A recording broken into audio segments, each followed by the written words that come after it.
दिव्य स्तुति तीनों देवताओं ने सच्चिदानंद स्वरूपिणी भगवती की। जो संसार की मूल कारण है उन पराम्बा की स्तुति की।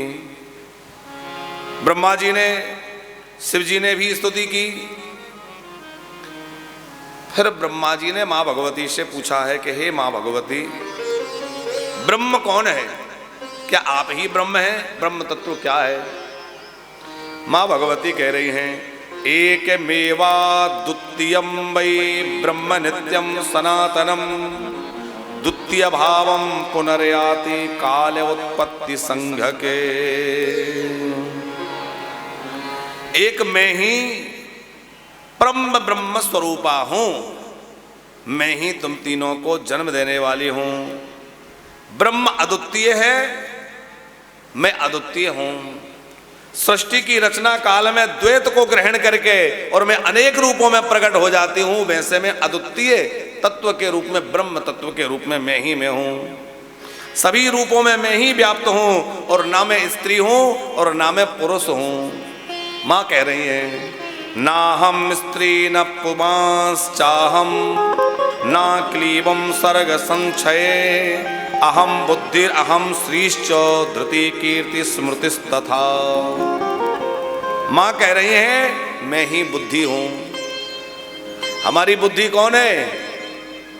पंकज जी, हमारी बुद्धि धुंधली नहीं, हमारी बुद्धि, मां भगवती कह रही है, अहम बुद्धिर अहम श्रीश्च।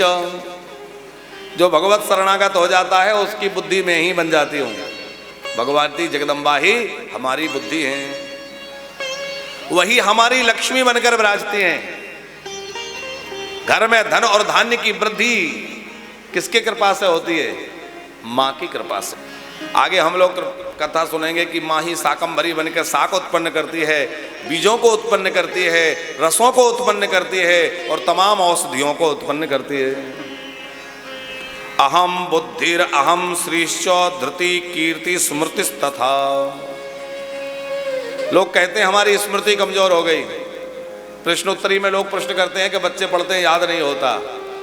अरे मां भगवती का दिव्य नवरात्र चल रहा है, अपने बच्चों से मां भगवती जगदम्बा की पूजा करवाइए, मां के सिंह की पूजा करवाइए। देखो, कल भी हमने प्रश्नोत्तरी में एक बात कही थी, और जो लोग नहीं सुन पाए दोहरा देते हैं। अपने घर में जो प्रतिमाएं आप विराजमान करते हैं, मां भगवती की हो चाहे कोई भी देवता की, वह रौद्र रूप में नहीं होना चाहिए, क्रोध वाले रूप में।